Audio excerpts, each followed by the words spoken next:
Oduu keenya jalqabaatiin godina Wallagga Bahaa aanaa Kiraamutti hidhattoonni mootummaa humni addaa naannoo Amaaraa fi Finxaaliyyiin Faannoo jedhamuun beekaman ajjeechaa jumlaa raawwachuun dhaga'ame. Ajjeechaa suukkanneessaa guyyaa Sanbata guddaa irraa eegalee hawaasa nagaa irratti qaqqabaa jiru kanaan miseensa maatii tokkoo keessaa namootni 7 fi lubbuun namoota 60 olii baduu Oromiyaa 11 naannicharraa odeeffatee jira. Bal'ina oduu kanaa akka itti aanutti isiniif dhiyeessina. Godina Wallagga Bahaa aanaa Kiraamutti humnootni mootummaa hidhattoonni naannoo Amaaraa fi Finxaaliyyiin Faannoo jedhamuun beekaman ajjeechaa jumlaa raawwachuun ibsame. Ajjeechaa suukkanneessaa guyyaa Sanbata guddaa raawwatameen miseensa maatii tokkoo keessaa namootni 7 fi lubbuun namoota 60 olii baduu Oromiyaa 11 naannicharraa odeeffatee jira. Waraana humnoonni Amaaraa daangaa naannoo Oromiyaa ce'uun gaafa Onkololeessa 10 naannoo sa'aatii 6 irratti raawwataniin miseensa maatii tokkoo keessaa namootni 7 ta'an ajjeefamuu miseensi maatii Oromiyaa 11 itti himan. Waraanni kun waraana naannoo kaabaarraa hidhatee humna guddaa gara godina Wallagga Bahaa aanaa Kiiramu ganda Harooti Saalam jedhamtti kan waraanni bananii mucaa daa'ima waggaa 8 tokko waliigala boonda tokkotti kan awwaalan kaleessa nama 7 maatii abbaa.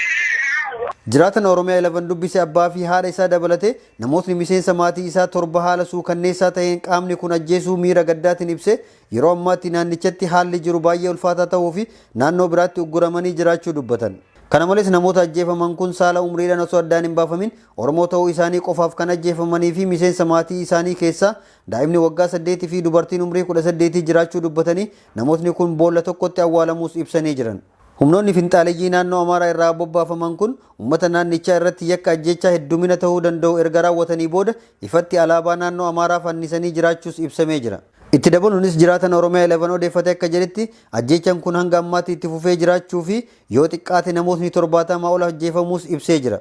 Dhumarrattis jiraatan dhaamsa dabarsaniin Oromoon bakka jiru irraa birmatee uummata aanaa Kiraamuu kan Oromoo ta'uu isaa qofaaf lubbuun isaa manca'aa jiru akka baraaru dhaamatanii jiru. Godina Arsii lixaa aanaa Heeban Arsii gandaan Baagor Sadee keessatti humni addaa Oromiyaa godinichatti bobbaafamee lammiilee nagaa reebaa jiraachuun himame. Godinichatti walitti dhukaasni hidhattoota mootummaa fi waraana bilisummaa Oromoo gidduutti adeemaa jiru ji'oota kan lakkoofsise ta'us hidhattoonni mootummaa kunneen uummata nagaa hidhuun qabeenya uummataa saamuun haaloo irratti bahaa akka jiran himan. Daraartuu Shaamii dabalata qabdi. Godina Arsii lixaa aanaa Heeban Arsii gandaan Baagor Sadee keessatti humni addaa Oromiyaa godinichatti bobbaafaman lammiilee nagaa ilmaan keessantu waraana bilisummaa Oromoo WBO waliin bosona jira waan jedhu sababeeffachuun reebichaa fi hidhaan uummata irratti raawwachaa jiraachuun himame.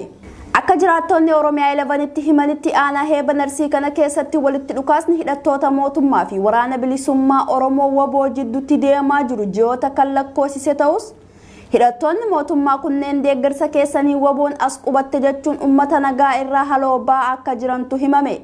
Guyyaa 3 dura waraanni mootummaa humna biraa dabalachuun qubsuma isaanii hawaasa keessa kan tolfatan ta'us nyaataa fi dhugaatii waraana kanaa uummata irratti murtaa'ee dirqaman akka uummanni isaan qallabaniif uummata rakkisaa jiraachuu dubbata. Akkuma beekamu Itoophiyaa keessatti qaala'insi jireenyaa guyyaa guyyaan dabalaa waan jiruuf uummanni biyyattii sababa qaala'insa jireenyaa fi nageenya hammaataa yeroo ammaan tanaa biyyattii keessa jiru irraa ka'uun beelaa fi rakkoo diinagdee hammaataa keessa bu'uunis ni yaadatama.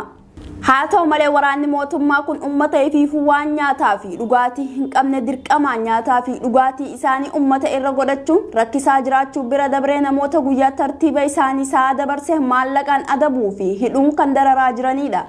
Akkasumas qaamonni mootummaa kun ajajaa namoonni kamuu waraqaa eenyummaa baafattan malee iddoo tokko sossoo hin dandeessan jedhu dabarsuun yeroo uummanni waraqaa eenyummaa baafachuuf waajjira aanaa dhaqan waraqaa eenyummaan dura gargaarsa raayyaa ittisa biyyaa kafalaa jechuun bifa jijjiirrachuun saamicha cimaa uummata irratti raawwachaa jiraachuutu himame.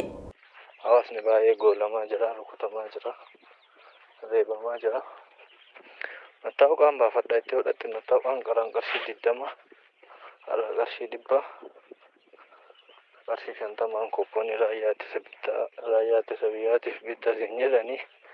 Waraqaan eenyummaa kan ittiin namaaf kennamu qarshii biyyattii 20 ta'us yeroo ammaan tanaa qarshii 100 gad kafaluun akka hin jirrees dubbata. Jiraataan Oromiyaa 11 dubbise kun namoota kafaltii raayyaa ittisa biyyaa dhiisii kafaltii waraqaa eenyummaa kafaluu hin dandeenye hunda hidhaan dararaa kan jiranidha.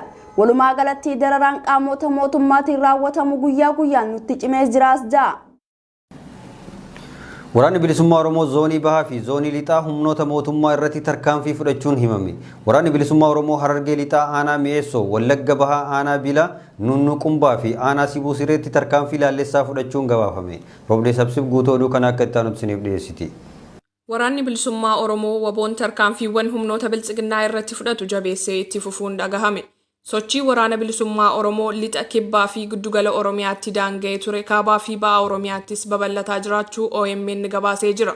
Waraanni bilisummaa Oromoo sochii gara bahaatiin godhaa jiru walqabatee Harargee lixaa aanaa Mi'eessootti bakka addaa Karra Irreessoo jedhamutti humnoota biltsiginnaan sakatta'aa waboo jechuun bobbaase haleeluu raadiyoo Arata Biyyoolessaa fi Oromiyaa Miidiyaa Neetwork gabaasan.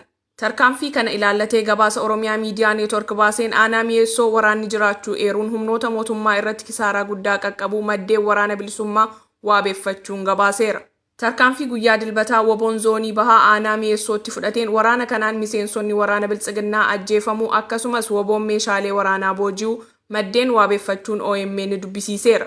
Bifa wal fakkaatuun waraanni bilisummaa Oromoo zoonii lixaa tarkaanfii humnoota biltsiginnaa irratti onkololeessa 11 bara 2021 Wallagga lixaa aanaa Biilaa ganda Goobineetti tarkaanfii fudhateen konkolaataa fi miseensota waraanaa faayidaan ala godheera jedha odeeffannoon raadiyoo Arata Biyyoolessaa. Itti dabaluunis waraanni bilisummaa Oromoo zoonii lixaa godina Wallaggaa bahaa aanaa Gudaayaatti mooraa waraana biltsiginnaa magaalaa Dambii keessatti argamu irratti tarkaanfii fudhachuun gabaafameera.